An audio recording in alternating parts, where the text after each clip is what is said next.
Bonsoir, bienvenue à tous. Son cœur a longtemps balancé entre droit et philosophie. Il a finalement choisi une carrière d'avocat. Aujourd'hui, son cheval de bataille, c'est la politique. Il est à la fois conseiller général de Moselle et maire de Thionville. Bonsoir Bertrand Mertz. Bonsoir Marie-Hélène. Alors vous le savez, ce soir, le défi, c'est de lever le voile sur l'homme que vous êtes vraiment, en nous livrant un aspect un peu plus personnel de ce que vous êtes, vos souvenirs, vos émotions, vos coups de cœur. Est-ce que c'est un exercice qui vous semble plus difficile qu'un discours politique, par exemple ? Je n'aime pas trop parler de moi. Je pense que lorsqu'on s'engage dans la vie publique, c'est pour les autres. Mais enfin, c'est la règle du jeu, donc je vais m'y plier. Merci de l'avoir accepté. Alors, on dit souvent qu'on s'entoure dans nos lieux de vie de choses qui sont très révélatrices de ce que l'on est à l'intérieur. Moi, j'ai eu la chance d'entrer dans votre cabinet de maire et j'y ai vu un mur sur lequel se trouvent de nombreux portraits de personnalités, un mur que l'on va découvrir, qui se situe tout au fond de la pièce. Et quand on s'approche un petit peu, on y distingue les portraits de Jean Moulin, de Jean Jaurès, de Nelson Mandela ou encore François Mitterrand. Qu'est-ce que ces photos vous apportent au quotidien dans votre travail ? Et du général de Gaulle. Aussi, mais on y viendra après. Oui, eh bien écoutez, je me suis dit, lorsque je suis devenu maire de Thionville, qu'il fallait que je mette une petite touche personnelle à mon bureau. Je voulais quelque chose de modeste. Et donc j'ai eu envie de mettre des hommes et des femmes auprès desquels je pouvais trouver une inspiration, très modestement évidemment. Je ne me situe pas au niveau de ces géants, que sont le général de Gaulle ou Nelson Mandela par exemple, mais simplement des gens dont la vie, dont le parcours est remarquable et auprès desquels on peut trouver une inspiration, un modèle. Et le point commun, en fait, ce sont les valeurs que toutes ces personnes défendent. Oui, j'ai aussi, par exemple, j'ai mis John Kennedy. Alors souvent, on me dit, mais pourquoi ? Alors là, j'ai une petite boutade, je dis, c'est le seul homme politique qui a promis la Lune à ses concitoyens et qui a tenu parole. Je fais référence au programme Apollo, évidemment. Alors effectivement, vous parliez du général de Gaulle, on voit John Kennedy à l'instant à l'image. Ce ne sont pas des hommes qui sont étiquetés de gauche. Vous les avez intégrés quand même dans cette galerie de portraits. Vous les admirez tout autant ? Oui, mais bien sûr. Mais vous savez, je rejette tout ce qui est esprit sectaire. Je suis un esprit ouvert. Vous avez bien voulu rappeler que j'ai étudié le droit et la philosophie. Et je pense qu'il y a des hommes et des femmes de qualité de tous bords. Et ceux-là sont des gens éminemment respectables pour lesquels j'ai beaucoup d'admiration, notamment le général de Gaulle. C'est une belle preuve d'ouverture en tout cas. Je précise qu'il y a quand même deux femmes dans cette galerie de portraits. Il y a Rosa Luxembourg et Louise Michel, deux pionnières vraiment. Qu'est-ce qui vous touche chez elles particulièrement ? Eh bien, d'abord, c'est la cause des femmes, comme vous l'avez dit, Marlène, des pionnières de la cause des femmes, puis des femmes extrêmement courageuses. L'une d'entre elles est morte assassinée, Rosa Luxembourg, l'autre a été au bagne pendant de nombreuses années, Louise Michel. Donc, ce sont des grandes figures féminines de l'histoire, militantes et du combat pour la justice, pour l'égalité et pour la cause des femmes. Alors, je propose que vous puisiez vous-même la prochaine question parmi les cartes qui sont juste à côté de vous. C'est le hasard qui va décider du prochain thème de la question. Alors, elle est juste derrière au verso. L'humanité manque cruellement de... 3 petits points. Justice. Justice, c'est le mot que vous ajouteriez ? Oui, le monde est trop injuste. Il y a trop d'inégalités, trop d'injustices. Certains sont beaucoup trop pauvres, d'autres beaucoup trop riches. Je crois que l'humanité, le sens de l'humanité est une chose absolument essentielle qui me guide. Et je crois que l'humanité devra se réconcilier avec elle-même. Un jour, le plus vite sera le mieux, et pour cela, il faut absolument aller vers un chemin de justice et d'égalité. Il y a donc beaucoup de travail encore pour les hommes politiques. Oui, beaucoup. Alors, vous le savez, cette émission, c'est aussi une formidable machine à remonter le temps, donc vous n'allez pas échapper à cela. On va faire un gros plan sur le petit garçon que vous avez été, qu'on va découvrir sur une photo où vous devez avoir à peu près 2 ans, c'est ça ? Oui, j'ai 2 ans. Est-ce qu'il vous reste des souvenirs précis de votre petite enfance ? Précis, non, mais des images, Pas 2 ans, mais peut-être un peu plus tard. Là, on est à la Côte des Roses, en 1964, dans un immeuble qui n'existe plus d'ailleurs, qui a été détruit il y a quelque temps dans le cadre de la restructuration de ce quartier. Mes parents d'ailleurs étaient venus à l'occasion de la destruction de cet immeuble. Et donc, voilà, c'est ma petite enfance et j'ai quelques souvenirs de l'époque. J'y suis attaché et je vous dis, quand cet immeuble a été détruit, mes parents sont venus, on a été là, on en a parlé. Mon père a d'ailleurs ressorti cette photo. Et aujourd'hui, je suis content de savoir que ce quartier, il retrouve une nouvelle jeunesse à travers les travaux importants qu'on y réalise.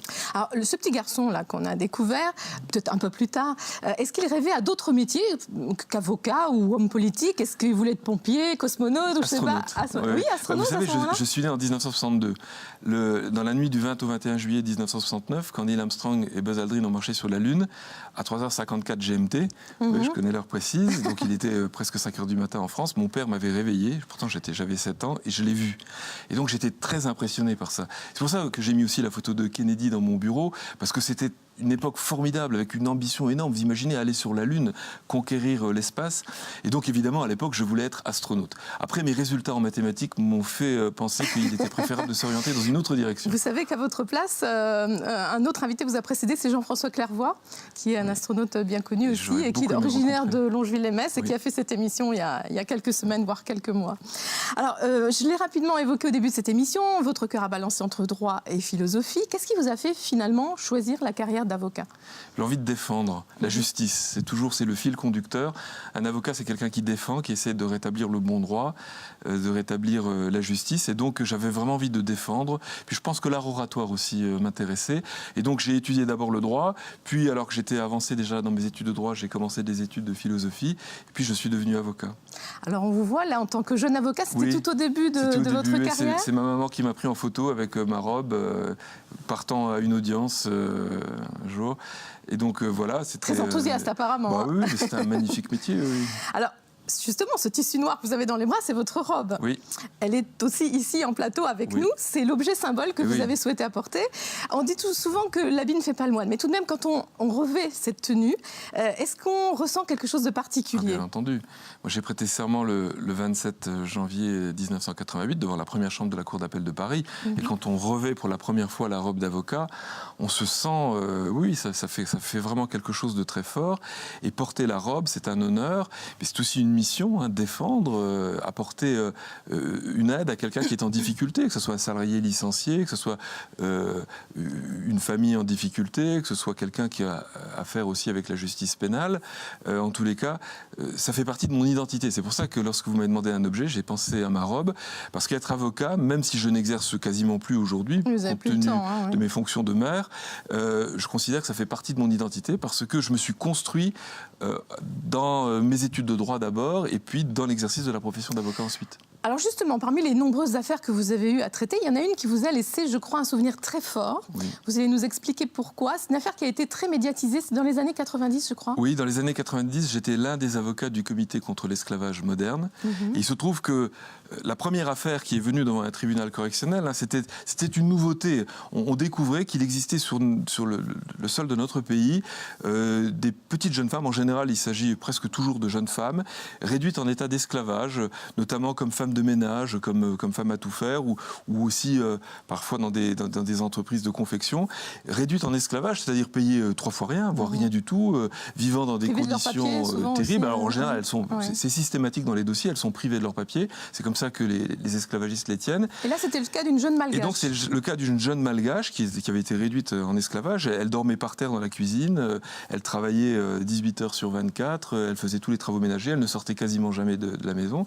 Et donc, j'ai porté cette affaire en tant qu'avocat de la partie civile, et pour la première fois en France, c'était en 1998, nous avons fait condamner, je dis nous parce que c'était le travail de tout le comité contre l'esclavage moderne, nous avons fait condamner un esclavagiste en France. Et c'était la première fois. C'était la première fois, il y a eu ensuite d'autres affaires, et maintenant, je sais que le législateur est en train de préparer une loi pour réprimer spécifiquement le délit d'esclavagisme, puisque jusqu'à présent, ce délit n'existait pas en tant que tel, et on utilisait d'autres textes du code pénal pour réprimer ce genre de comportement. Alors écoutez, la musique et la chanson qu'on va écouter maintenant s'enchaînent parfaitement avec le thème qu'on vient d'aborder, puisque c'est une chanson culte de John Lennon, c'est Imagine. Oui. On imagine un monde meilleur, bien sûr. Oui. Allez, en quelques mots, la raison de ce choix, même si on le suppose. C'est une chanson sublime, c'est un hymne à la paix et à la fraternité humaine. Elle date de 71, donc cette époque où on rêvait d'un monde meilleur. Donc voilà, je trouve que c'est une chanson magnifique avec une musique que chacun connaît. Puis John Lennon était un type formidable. Une chanson culte qu'on écoute ensemble tout de suite.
Imagine de John Lennon, une chanson qui a été désignée, je vous laisse réagir peut-être, vous étiez sous le Non, charme. c'est magnifique. Voilà. Mais elle a été désignée par le célèbre magazine Rolling Stones comme 3e plus grande chanson meilleure chanson de tous les temps. Ouais. C'est un titre mérité. Hein. Ouais.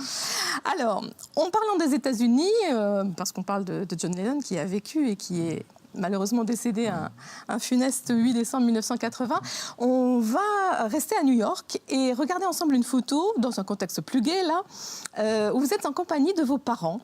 Oui. Les États-Unis, c'est un pays qui vous plaît, qui vous fascine, où vous aimez partir en vacances ? Alors, c'est mon père qui avait, pour son anniversaire, nous avait invités aux États-Unis, à New York. C'est une impression formidable. Arriver à New York, passer le pont de Brooklyn et entrer dans Manhattan, c'est une impression extraordinaire. Et mon père, qui est un homme qui a des convictions à gauche, a toujours défendu les États-Unis, même si nous connaissons la part d'ombre des États-Unis et ce que représentent aussi les États-Unis dans l'histoire du monde. Mais en même temps, c'est un pays formidable, c'est un pays d'un dynamisme exceptionnel.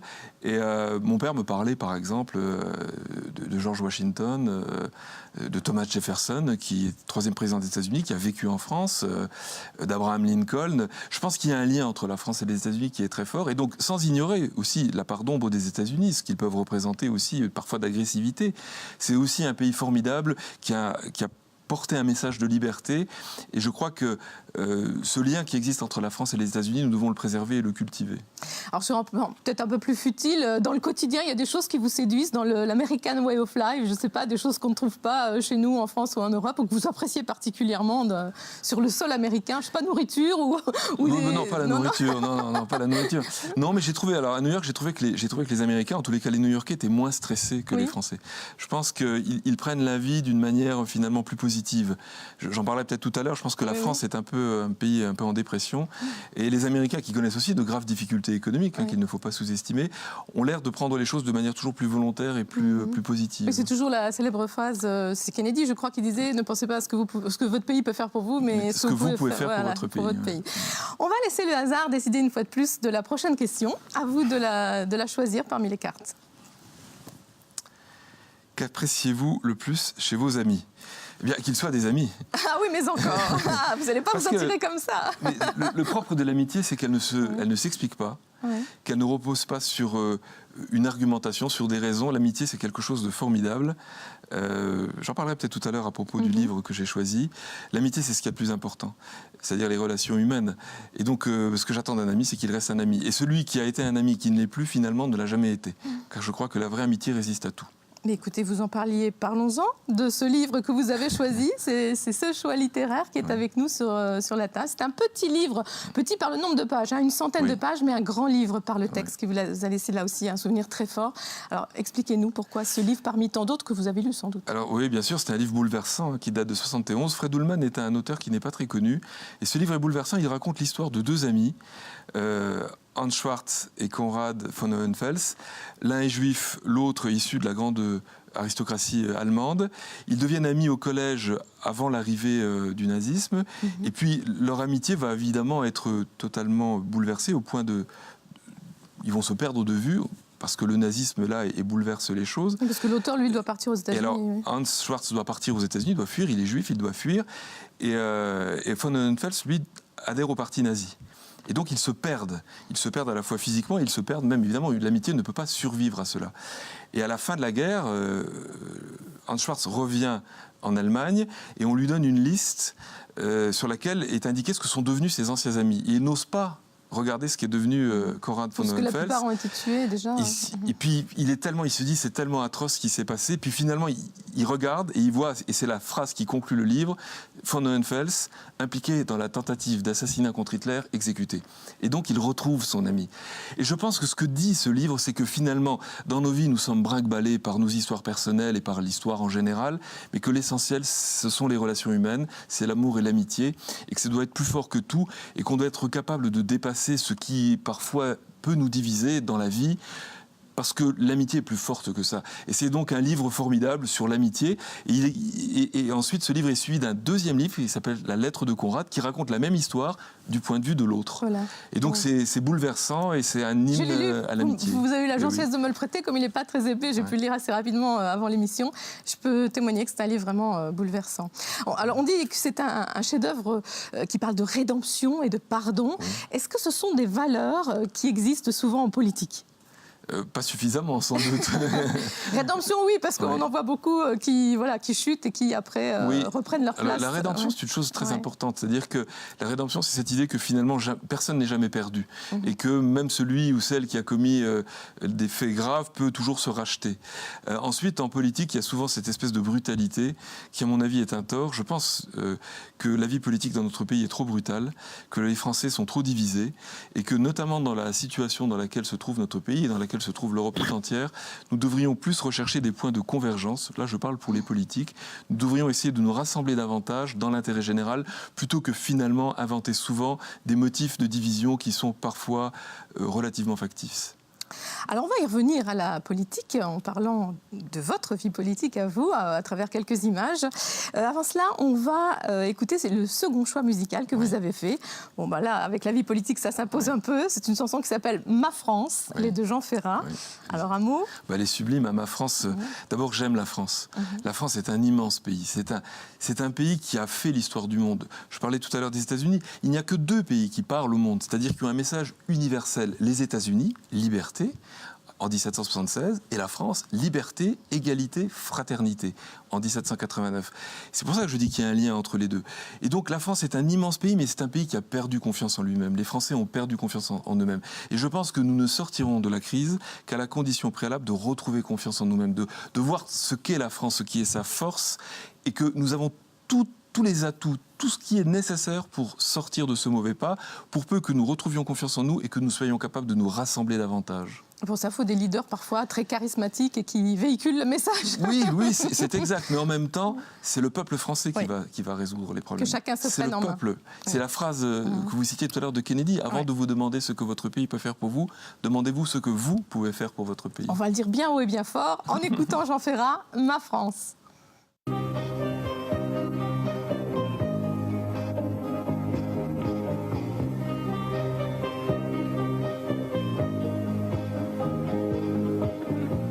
De plaines en forêt, de vallons en collines, du printemps qui va naître à tes mortes saisons, de ce que j'ai vécu à ce que j'imagine, je n'en finirai pas d'écrire ta chanson, ma France.